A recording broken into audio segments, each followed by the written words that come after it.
No capítulo 1101 do mangá de One Piece, a gente teve grandes revelações. Bonnie agora é uma deusa? Dragon é um bom pai? E Kuma sabe demais sobre o Nika? Ou será que não? Bom, tudo isso você vai descobrir no vídeo de hoje. Então, bora pro vídeo. Fala aí, Nakamas! Sejam bem-vindos a mais um vídeo aqui do Culto Nerd. E eu sou o Davi. Vamos pro vídeo de hoje que a gente vai estar falando sobre esse capítulo incrível que foi o 1101. A gente teve grandes revelações nesse capítulo e a primeira que eu vou trazer aqui pra vocês é a do Dragon, que pra mim é uma das mais importantes desse capítulo. Toda vez que o Dragon aparece a gente já sabe que não é mistério, que o homem é foda, né? Em toda a aparição dele, geralmente ele tá sério. Eu achei até esquisito, na verdade, pra falar a real pra vocês, o Dragon tá falando algo nesse capítulo. Geralmente ele nunca fala nada e só tem reticências, porque o bicho é sério, né? Ele é Peaky Blinders, ele é frio calculista. Mas hoje a gente viu um lado diferente do Dragon, a gente viu algo que a gente nem sabia e na realidade a gente pensava até o contrário. A gente sempre achou que o Dragon seria um péssimo pai, que ele abandonou o filho dele, que ele não gosta do Luffy, que ele talvez nem saiba da existência do menino, mas a real é que não, a gente não tem mais essa dúvida, né? O Dragon falou que o ponto fraco dele é o filho dele, né?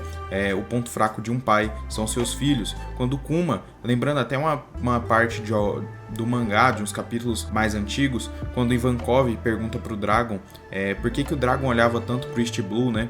Por que o Dragon ficava olhando para aquele lado e Dragon não respondeu. Mas agora o Dragon corta a pergunta de Kuma, né? Kuma também pergunta por que ele sempre olha para aquele lado e ele diz que se ele quiser matar o Dragon, é só ele continuar falando sobre isso, já que os pontos fracos dele são os filhos, né? Ou seja, são o filho dele, né? O filho dele, eu disse os filhos por causa do Kuma, né? Que também tem a Bonnie agora. Mais pra frente no capítulo, a gente teve essa revelação aí do Dragon, que é muito importante, já que, mano, agora a gente sabe que o Dragon se preocupa com o filho. A real é o que eu penso. O Dragon, ele é um cara bom, mas ele segue os ideais dele. E ele gosta muito do filho dele, mas ele quer salvar muito mais gente do que uma pessoa só. E ele diz que sempre fica vigiando o filho dele, né? A gente sempre percebe ele olhando pro East Blue. Então talvez ele sempre esteja vigiando o Luffy.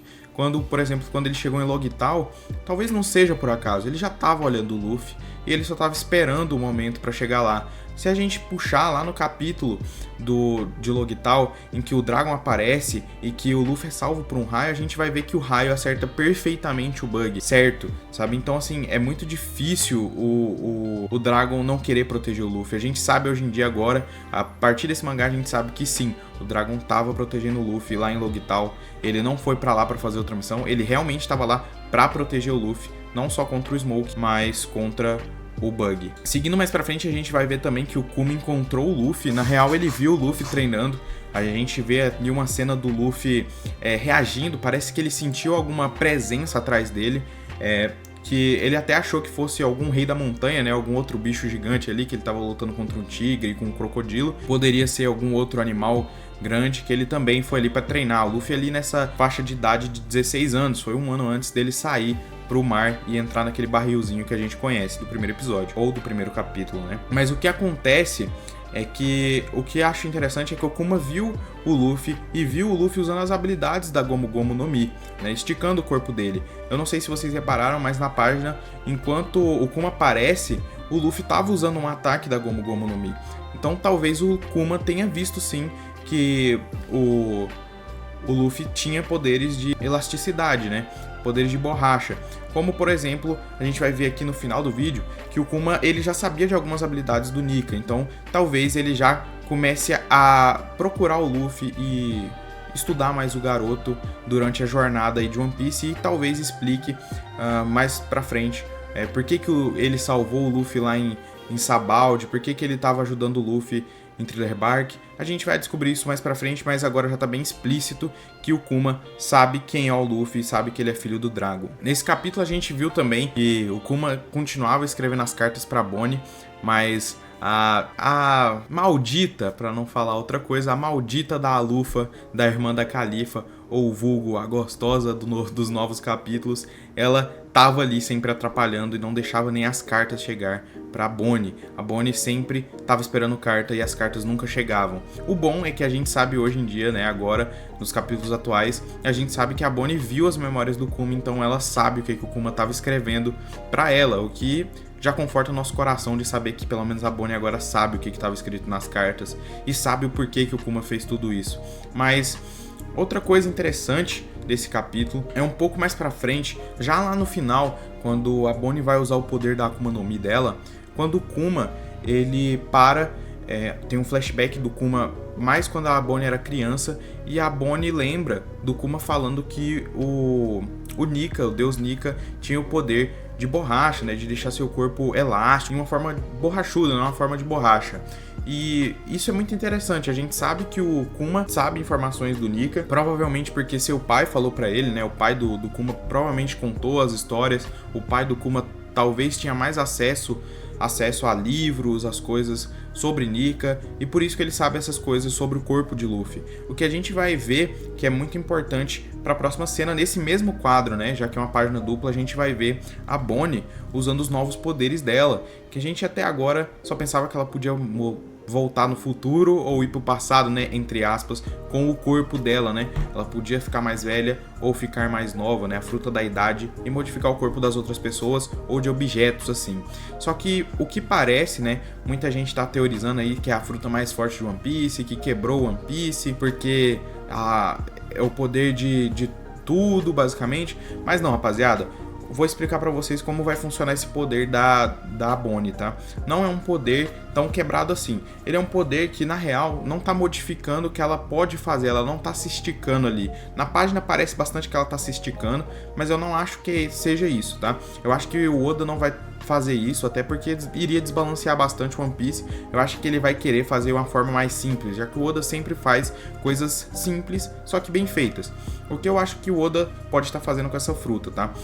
São futuros alternativos do corpo da Bonnie, ou seja, sei lá, em um futuro que ela fosse gigante, mas tá mexendo com a genética do corpo dela e não dando um poder pra ela. Por exemplo, ela não poderia falar, vou me imaginar que eu posso soltar fogo, e ela não vai soltar fogo, entendeu? É a genética do corpo dela, eu acho que tem que ser uma mudança física. Por exemplo, vou me imaginar como o Nick era grande, ele podia ficar gigante, a gente vê o Gear Third do Luffy, por exemplo, que é o Gear 3, né, que ele fica com o braço gigante, ou até no Gear 5 mesmo, quando ele fica naquela forma gigante contra o Kaido, mas é isso que eu acho, ela só tá modificando o corpo dela e não se esticando em si, ficando com os poderes do Luffy, tá? Ela só tá numa forma maior e que dá a impressão de que ela tá se esticando.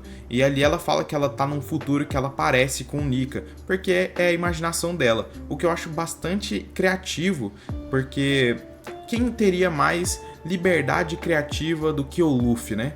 Do que o Nika para usar os poderes dele? Apenas uma criança, e a Bonnie ainda é uma criança, né? A Bonnie tem 12 anos ainda, então ela tem bastante imaginação de como usar os poderes dela. Então, explicando a fruta da Bonnie para vocês, não é uma fruta super apelona, é uma fruta que sim modifica o corpo dela em futuros alternativos, só que do corpo dela, não futuros alternativos em que, sei lá, ela vai soltar fogo, em que ela vai ter a fruta do Kaido, a fruta de não sei quem. Não, rapaziada, ela não cria os poderes de outras Akuma no Mi. Ela modifica o corpo dela, por exemplo, é um futuro alternativo, como por exemplo quando ela transformou lá em Egghead o Luffy naquela versão dele, que é a versão que teria fracassado, né? A versão que teria dado errado na vida do Luffy, de 70 e poucos anos, que a gente viu no SBS que o Oda publicou, né? Que tinha a versão que daria certo e a versão que daria errado, e o Luffy acabou parando na versão errada, mas é uma versão alternativa do futuro do Luffy. Eu acho que é só uma versão de modificar o corpo dela. Por exemplo, ela poderia falar um futuro que ela parece com um gigante e ficar com um corpo maior, um futuro que ela parece com o Barba Branca, tá ligado? E ficar com um corpo maior, o Kuma, e ficar com aquele corpo que treina só o peito e as pernas não. Então assim, seriam fatores mais genéticos corporais. Eu acho que ela não ganhou os poderes de borracha. Claro, a gente ainda não tem certeza disso. é um poder que apareceu muito pouco, a gente só viu uma página disso agora, mas talvez no próximo capítulo a gente descubra mais sobre os poderes da Bonnie e o que pode vir a acontecer, tá? Falando sobre agora esse capítulo, creio que esse capítulo seja o penúltimo capítulo sobre o flashback do Kuma. Eu acredito bastante que no próximo capítulo já vai acabar o flashback do Kuma, tá? Já explicou bastante coisa, já tem muita coisa nesse capítulo, nos outros capítulos do flashback. O flashback tá muito bom, mas eu sinto que já dá pra terminar na próxima semana. Na real não vai ter capítulo, né, na próxima semana, na outra semana, até porque o Oda vai dar uma planejada melhor no que fazer, né? Ele vai ficar uma semana sem publicar o mangá, ele vai dar uma planejada melhor pro próximo capítulo. O que eu acho que já vai dar pra terminar com certeza o flashback do Kuma, e tranquilamente ele vai conseguir finalizar o flashback de uma forma muito boa, e a gente vai voltar pro presente, onde a Bonnie esfaqueou o Saturne, o que é muito interessante, tá? Esses dias, recentemente, eu tinha visto uma coisa interessante, né? A doença da Bonnie era a doença da Safira, e eu fui pesquisar um pouco sobre a Safira, e descobri que a Safira é a joia preferida de Saturno, e o único Saturno que a gente tem agora é o Gorosei. E se a Bonnie, vou lançar essa aqui do nada agora pra vocês, e se a Bonnie fosse filha do Gorosei? Porque o Gorosei também é um Terumbito. E se foi ele que se interessou pela Guine, né, e pegou ela lá? A gente não sabe, mas é uma boa escolha ter feito isso? Não, eu acho que, né, não é tão legal. Seria interessante sim, mas é um plot que a gente tem que ver. Comenta aí embaixo o que vocês acham sobre isso, tá? Mas é isso. Isso não foi um review do mangá, tá, rapaziada? Isso foi um comentário sobre coisas e acontecimentos do mangá. Um review seria um pouco mais detalhado, como eu faço com os reviews dos capítulos de Boruto. Inclusive eu peço desculpa porque eu não trouxe o último capítulo, mas a partir do capítulo 5 eu vou estar trazendo de volta os reviews do mangá de Boruto, tá? Isso aqui foi mais um resumo sobre as partes importantes que eu achei do capítulo, tá? Se vocês estiverem lendo, eu recomendo que prestem bastante atenção, principalmente porque vocês provavelmente já estão nos semanais, então vocês podem ler com mais calma e acompanhar tudo mais devagar, para estar conseguindo ter noção e ideia de tudo que vai acontecer. Espero que vocês tenham um bom dia, uma boa noite, uma boa tarde. É isso, e até o próximo vídeo do Culto Nerd.